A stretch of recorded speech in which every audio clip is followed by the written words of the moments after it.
Welcome to the Beyond the Obvious podcast, where we dive into deep, thought-provoking interviews to provide you with strategies and practical tools for an optimistic future. Welcome to the Beyond the Obvious podcast. I am Elke and located in Germany. Beyond the Obvious Podcast ist der Podcast, in dem wir zu tiefgründigen Gesprächen einladen. My name is Dana and I'm based in Prague.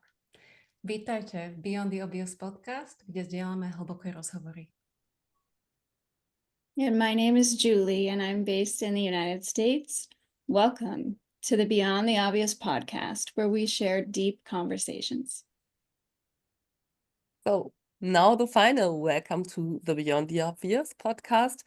And today we're diving into the space where neuroscience meets sustainability.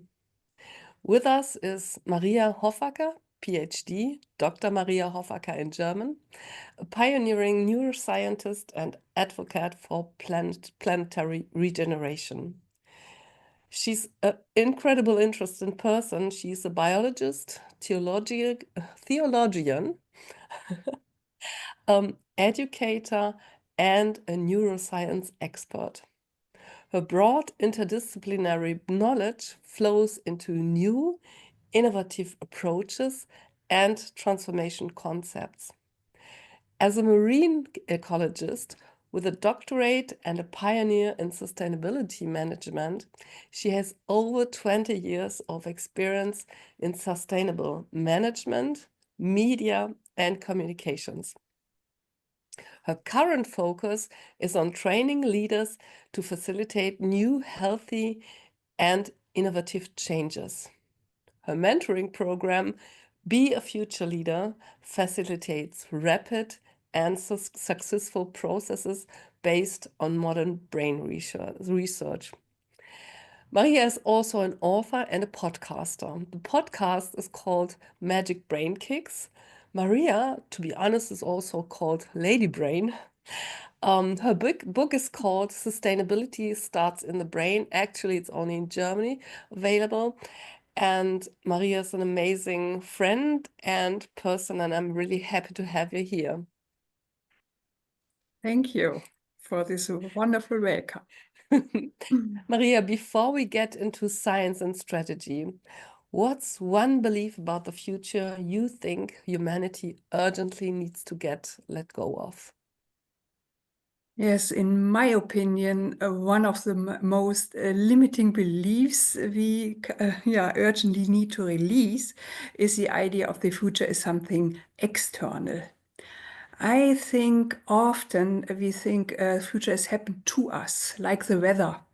And yes, this passive view is, for me, so ingrained in our culture. We talk often waiting to see what the future brings and so on. But when we go deeper and look what neuroscience tells us, then we can see that all our brains, for example, constantly are predicting, preparing, and co-creating. And therefore, every thought, every decision sends ripples forward. So you can say there are waves around us. And therefore, the future is, for me, is very dynamic. It's a field of possibilities, and we are participants and not bystanders. And we need to reimagine that every time that we do create the future now and in us. And every time we do this. And therefore, I think we have to let go the passivity and reclaim, agency and do it active, so that we create a positive mindset that we can make the future, individually and collectively, of course. And therefore, for me, is the main thing to relieve that the future is an external one and not, and we are passive and that will be happen to us. Now it is internal, and every moment the future is now and in us, I would say. And we have to create it. Wow, that was really already so much to unpack, right? And I can hear in what you're saying this extremely broad interdisciplinary expertise that you have. And, listening to your credentials is probably not only a lot to express, but it's also sounds like a lot to live in one life. So before we dive further into your insights and knowledge, would you let us know a little bit about this story? How come that you combined so many different areas of expertise that typically are not really connected in a professional career? Yes, of course. It's, I would say, yes, something from my childhood, because I was born near Cologne. And in Cologne, you have, I often say, I'm an original, yes, Cologne triumvirate. That's a Kölner Dreigestirn in German. And that is a traditional trio in the Cologne's famous carnival. And they have three persons, the prince, the farmer, and the virgin. And so I say, okay, I'm all this because I studied biology, theology, and education. And of course, in now, it's a wonderful combining. You can bring, of course, the yes, the biology understanding, the chemistry, and the physics and everything, and the values from the theology, and how to educate people or to bring this into action. That's the education part. And of course, it was not planned, but it was a wonderful guided experience. It was my interest to do this. And yes, and now during my future or my business life, I used to work as a leadership skill tools in the media industry, and of course in the coaching and mentoring industry. And I was also a lecturer, and therefore it's like a puzzle, that there is one element comes to the other, and my guiding is my mindset, and to learn more and to bring it to people. Yeah. Wow, Maria, I love this multidisciplinary and transdisciplinary approach. And I think this is exactly what we're being called to do and bring forward in the increasing complex times. And can you share with us, you speak about inner ecology, our thoughts, emotions, habits. So how do these internal patterns influence the way we relate to nature and to each other? Yes, our inner ecology, and most of us, we have no idea what our own inner ecology is, because it's the sum of the emotional landscapes, our thought patterns, and everything that we learned. And it's like yes, invisible lens, how we experience the reality, and therefore we have to learn what are these patterns, what are these filters, how we look to the world. And of course, when it is fear, scarcity, or disconnection, then we have another not so good view. We see competitors, we see threats or something which comes to us. But when we get more careful, we be very mindfulness and learn, reflect about our internal patterns, then we can see what is it is so-called default mode network, our automatism in the brain. And then we can, come to other perceptions, to, more empathy, more gratitude, and more interconnectiveness, of course. Ne? And that's normally our nature, that we want to connect with others. We are part of the nature. And therefore, the main thing, I think, is to learn about our inner ecology. And I often say we have 3 brains, and we have to learn about these 3 brains. The one part is I would say the brain between our ears, in our head, and the cognitive, the rational part. And then we have our heart. There's also an independent neural network, and this is more empathy, emotional intelligence, and everything what we can learn. And we have the gut, the intuitive part, or the inner. I often say our journalism, or our journalists in the gut, especially the bacteria there.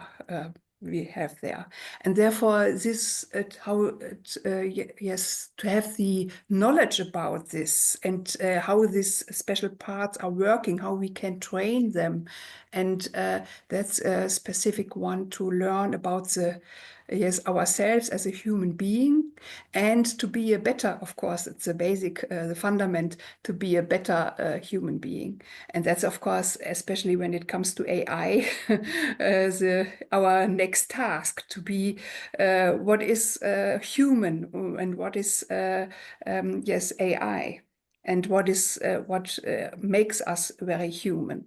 And therefore we have a very big, wide task for the future to create our human intelligence, and to train it, of course. Thank you so much. And that's a really beautiful bridge to my next question. It's because it's not knowing just all about of this. It's also how to use it. If we know that our brain's chemistry changes in situations, so how can we use this in a beneficial way, like in a crisis, knowing that some unknown things are coming to us as humanity, or as a person in a personal crisis? So what does neuroscience tell us about the role of mindset? You also spoke about the mindset in creating real change. Mhm. Yes, it's you said it's a chemistry, because the mood and the emotional state creates different neurotransmitters in the brain. And of course, when we are optimistic and not fear of the future and everything, then we release the neurotransmitters dopamine and serotonin, and we have more possibility for cognitive flexibility, creativity, and of course the willingness to go into action, or to take action. And that's of course the opposite is when we are in a mindset of fear, of anxiety, of survival mode, it's often called, so that we freeze and have no idea we cannot, or we are the victims of everything, and we have no possibility to take action, or not the will to take action. And therefore it's very important, especially when it comes to leadership skills, to motivate people to go forward, to have a vision, a positive vision, and to be the guide in the unknown, in the uncertainty. And that's of course work, because it starts with the leader herself or himself to be very conscious and self-guided, to have this to give the certainty of optimism and of hope. And this is, of course, a basic to lead other people so that they can create something that gives themselves then hope. Mm-hmm. Mm-hmm. That's beautiful, and it's so connected to this notion that nowadays there's an increased pressure on the leaders, right? Because they are themselves human, they are themselves under a lot of pressure, potentially uncertainty that is everywhere globally, and also sometimes then a lot of expectations, sort of build up expectations on the leaders, and traditionally they would provide information and create awareness, and it sort of was enough. But I think in your previous answer, you already alluded towards that it is not enough, right? That there needs to be more, there needs to be hope, optimism. Now, what else needs to be there from your perspective so that people are motivated to really push through the discomfort of change? Yeah, because there's always an element of discomfort, and we need a lot of motivation to overcome it, to really change, to really stick with new behaviors, new mindset, and go for action. Mhm. Yes, it's not so easy to answer because it depends on the situation, of course, and it depends on the work to create a surrounding, a safe surrounding, a very a surrounding where people can have the security to do all these things, and that's not often. Of course, the case.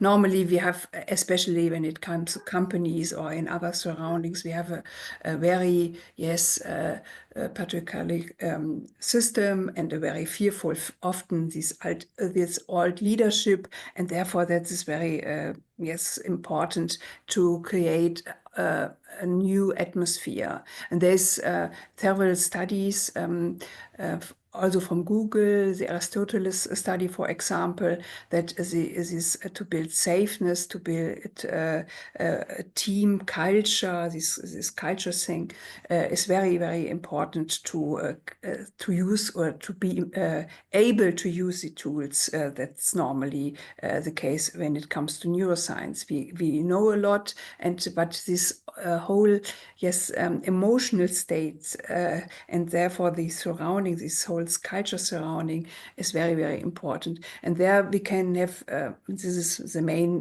topic of my book, several steps how we can create this surrounding, how we can create systemical variations or change.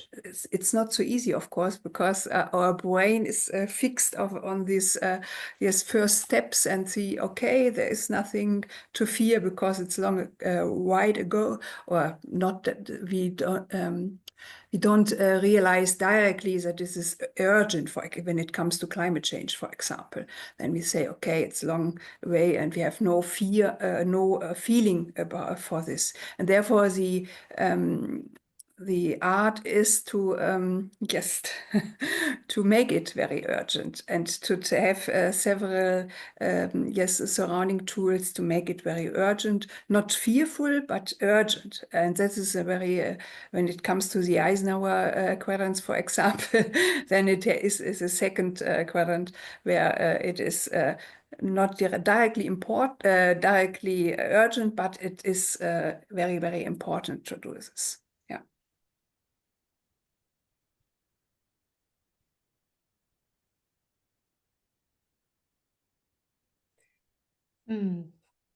I'm reflecting now on everything that we have said, and I'm thinking about the knowledge that you bring forward, right? That it makes it clear through your words, it's clear for us how complex it all is, how interconnected it is. It's not just a few simple steps that we can do. And let's say specifically with the sustainability of our world, we would create a change. If it was that easy, we would have done that already. So there are all these policies, systems in our education, in our governmental setups, and in our business that were created potentially a long time ago, where we had no awareness of neuroscience, for instance, or in simple words, how our system, how we operate as people, as humans. Now, if there was an opportunity to provide a tool or a technique that would help us improve or redesign these policies so that it's better aligned with our way of operating, which system would you pick as first? Yes, of course. For me, everything begins with education, I would say, because yes, as you already know, one of my studying is education, and also the system, and also I used to work at school and here in Germany, and it is so old and based on this old system, as you already said, and it's it's very industrial age model that we have this memorizing and uniformity and everything, and of course the future tasks are very different. We have to learn to rewire our brains, to use our brains creatively, and to do some experiments, and of course to learn how to what is emotional intelligence? How can we operate with our emotions? And it's very the part of learning as the first step, the emotional part to especially when it comes to leadership, this emotional intelligence is, and all the communication, of course, is directly connected. It's not so, not very often in a very good level, I would say. And of course, when it comes to cooperation, to collaboration, and this is have to learn also through education, because normally we have these competitive systems, and the future is collaboration and self-directed exploration, and therefore this experience and learn from mistakes and do it and rewire everything. That's will be the main task. And when we see the future job report from the World Economic Forum, then they have 10 future skills.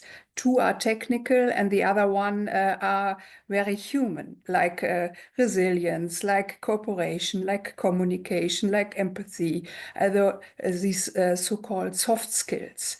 And this is, of course, this is the future, because rational and everything, AI is much more better than we when it comes to data or whatever. But this whole awareness, this whole how to lead people, how to be to learn the non-verbal language and everything, that's very, very important. And of course, it's not easy to learn it, and it has to be a skill that's already the World Economic Forum says this is the future, but I think the main part of the world is not realizing it, that this is a future. And therefore, we have to know the basics, how our, as I said, how our biological intelligence is working, how we can use this, and how we can train it, and how we can develop all these future skills. And this is, of course, a learning process. We have to learn it in school, in kindergarten, and we have to rewire or rearrange the education system. And of course, also the leadership skills, because in normal leadership programs, we learn all these very normal these guiding tools, but it's an old frame behind that, an old thinking behind that. It's all these the old systems, and not there are no possibilities to use other co-creation tools, for example. And of course, it's also a status question, because when you are in another leadership position, more as a coach, more as a arranger, and not as a direct leader, which is all what I say is that what you have all to do, but more cooperation and everything. It's, of course, it's a different yes, a different role. And it's not often so easy to, yes, to arrange this. Thank you, Maria. And when I listen to you and I think about my mobile, if it's not updated, it needs an update. So we are so used to updates, to update our devices and everything. It sounds like if our brain is still in fight, flight, or freeze mode, and actually a lot of people are completely exhausted because of the always faster running world, because of the situations. And they are more in freeze mode. So how can we move from paralysis to participation? Because as you said, it's collaboration, it's doing things together, and absolutely important for the leaders to lead this change. So how can we move from paralysis to participation? Mm.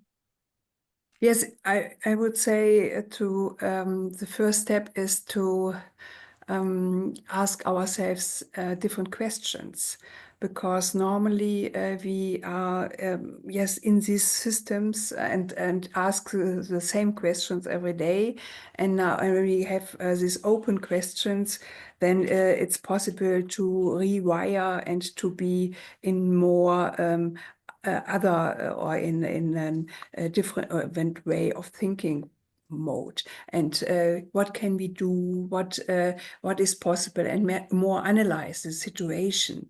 And this is very interesting because I saw or I also in my book I mentioned a method that already Goethe was practicing, and this is very helpful to reflect and to there are two yes, wie soll man, benefits. One is the reflection, and the other is to let all the thoughts out of our brain, because we are often overstimulated and we don't have no idea what we are thinking of. And therefore, it's a so-called mind sewage treatment plant, and you can do it very simple, because it's although possible every day, and Goethe did it every day. So he said the simple story is, or how his method is, set a timer and wrote down on a piece of paper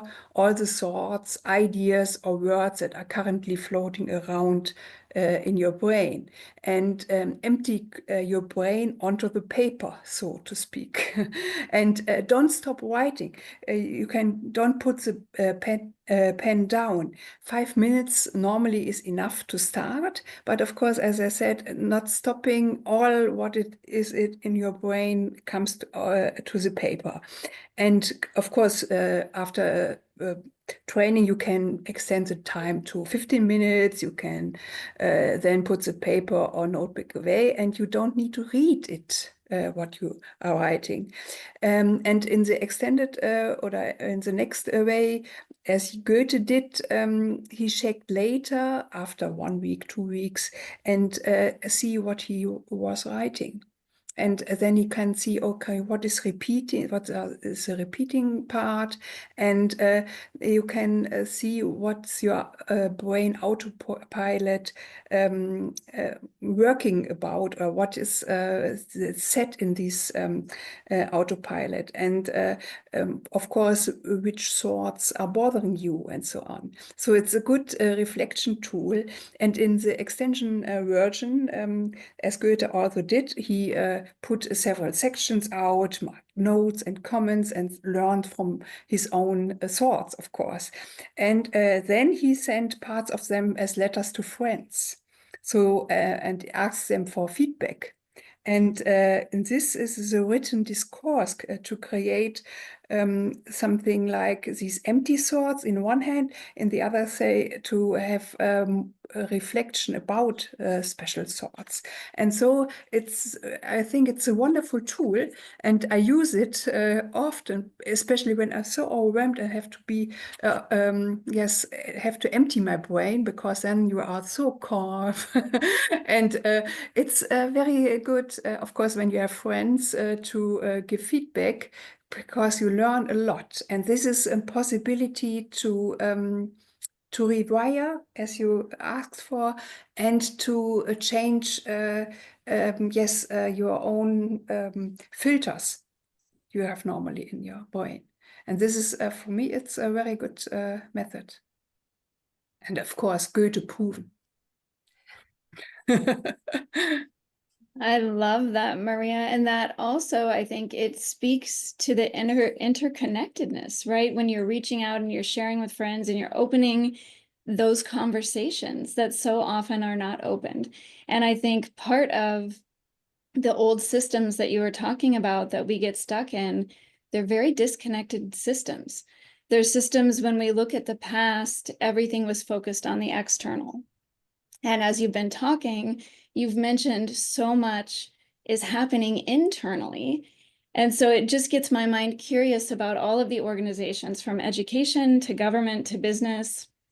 We aren't bringing in all the parts of ourselves. We aren't acting in an interconnected way. We're not bringing the inner parts of ourselves into conversations, into the importance of how organizations function.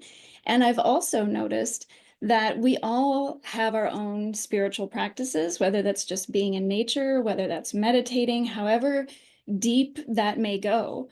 But those things are also not being brought into conversations, not being brought into organizations. So it continues to lead to these disconnected parts of ourselves. And as you look at all of the research you've done, how do you see that? How do you see this interconnectedness? And is there any evidence that supports more of a spiritual idea that we are all connected? When it comes to neuroscience or it comes to biology, then of course we are interconnected, because we all have the same or build of the same modules, like carbon, like oxygen, like hydrogen, and everything is very, of course, flows from birth to death, and it's normally and every cell in our body is a cooperative system and interconnected, and therefore it's biology, or when it comes to biologically spoken, it is the science that we are connected. And although we have these mirror neurons, for example, and these are trained to feel the other person, to feel the emotion of the other person without any spoken word, for example, or we have our heart with a very big magnetic system. So we can see everybody has the part, this is my space, this is your space, and we have this physical body language, like which comes from the heart, and we can change these waves or this magnetism we have. And this is also a wonderful connection. I think everybody has this experience with other people, that there is a language or a connection without any words on the physical level, or also on the chemistry level. Often we say we cannot smell other people, or we can smell each other very well, or something like this. And this is also a very wonderful tool, this olfactory system. It goes directly to the limbic system in the brain. This is a part for all our emotions, and therefore we can remember special perfumes or whatever very good, because this is a very direct memory. And so these are some examples that of course there is a connection, but in our I would say fixed mindset, we often forget it. In the survival modus, we are in this disconnected state. And therefore, the main task is to be, or to have this training, for example, gratitude or mindfulness or other things. There are science proved, especially from the Max Planck Institute in Berlin. There is a big study about this, that there is a direct connection between, use this method and the emotional intelligence, for example. And therefore, you can. It's a fact that we are connected to the whole planet, of course, because we're all of the same material at the end. If it is a tree or a stone, or we as a human being, and especially in other cultures, for example, the Japanese, they love the stones, for example, and the aura of the stones. And the Zen Buddhism has a lot with these Zen gardens and these stone gardens. And this is a very interesting way to see it, that all these stones are also alive in their opinion. And of course,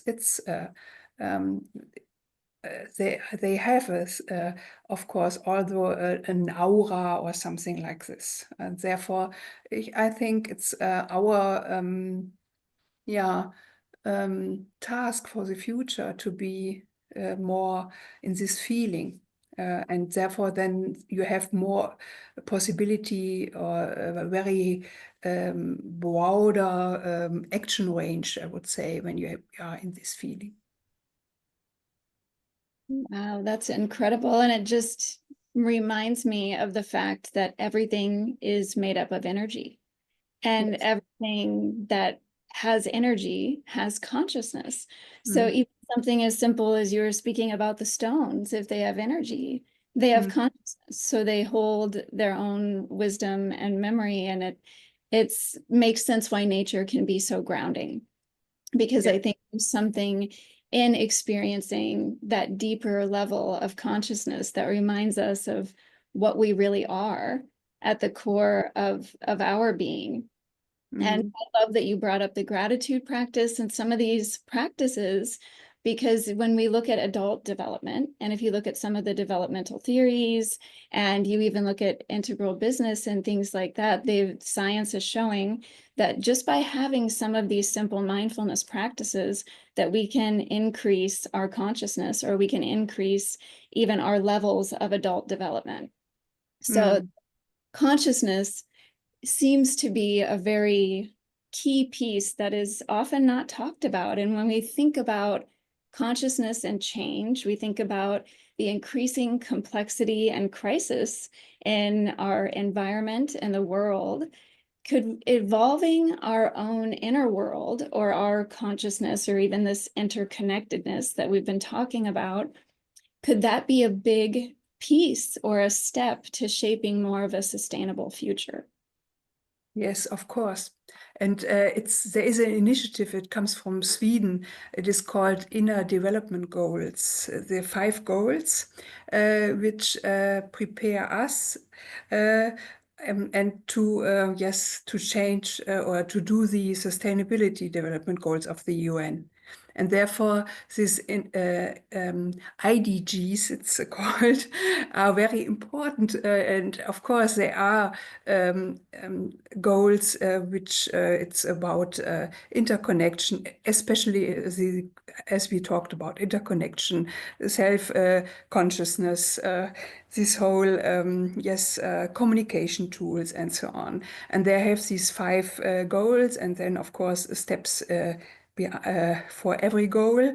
And I think it's very important to see this. And especially in developed companies, I would say, they use these inner development goals as leadership tools, because of course this is a wonderful reflection possibility, and we can agree on these 5 goals and then develop the future skills we need.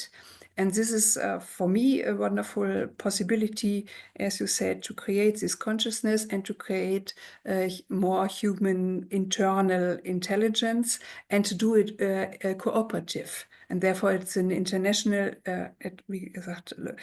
based in or from Sweden, coming to the world to do these inner development goals.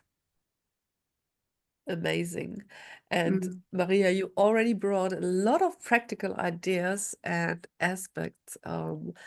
And getting back to the brain, if we could train our brain to better handle, and this, I think it's for most of the people, for a lot of people, actually a big challenge to deal and handle the uncertainty, complexity, and get back to hope. What is one practical shift we could begin with today? I think it relates to the beginning, but is there anything that you would like to add at the moment? Mm. It's for me, oh, I can tell what I do. I use, of course, my breath, because we as a human are the yes we have to we unlearn to breathe effectively, and when you breathe you have this connection of the vagus nerve or the vagus nerve, I don't know how it is in English, that connects the brain and the heart and also the gut, and then you come from the sympathetic nerve system to the parasympathetic nerve system. And this is a wonderful tool. You need 10 seconds or something like this, and you can reset your body when it comes to panic or whatever you have. And this is one tool. I think it's very important to use, and then you can create this creative mood in the brain, because when you are in this higher adrenaline or cortisol level, you cannot think adequately, and your forehead especially is not working, and therefore breathing is the essential tool for me to do this. And of course to have this 10 seconds or 30 seconds, whatever, to react. And then when you have focus on this breathe, and then react, it's of course much better how you react. That's quite practical. Thank you so much. And with that, I think also my further questions was answered. So Elke, I hand over right back to you. So thank you for everything that you already shared with us. And we are always ending with this. If you could shift just one dominant belief in the world, something that would rewire, you often spoke about rewiring, how we live, how we lead, and how we connect, what would it be? It's not so easy question, but for me is the illusion of separation the main topic. And this is, of course, the base or the fundament for me, that we perhaps do have a morning ritual or whatever to to remember that we part of the whole, and we are all, and this is very theological, brothers and sisters. And this is of course and very interesting tool, as Franciscus said, that every tree, every bird or whatever you see is a brother and a sister. And this is very interesting to remember every day, that this is the basic mindset we should have, and not this anti-mindset. Therefore, I would say, yes, everything is connected, and we are connected, and we are not alone. That's also a very good feeling, I would say. And there are many people who want to create the future, and therefore let's connect and do the same. Yes. That is beautiful. Maria, thank you for showing us today that sustainability is not just about the planet, but it's about our minds, and it's about our inner world and awareness and interconnection. And also thank you for reminding us that we create our future now. Wonderful. Thank you. Yes. Yes. Let's do it. Yes. Perfect last words. Thank you so much for joining us, Maria. And now to you. Danke, dass du dabei warst, und bis zum nächsten Mal. Ďakujeme a dovidenia na budúce. Thank you, and see you next time. Thanks for listening to the Beyond the Obvious podcast. Did our messages resonate with you? Share it with others. Subscribe, like, and click that bell to be notified of the next episode.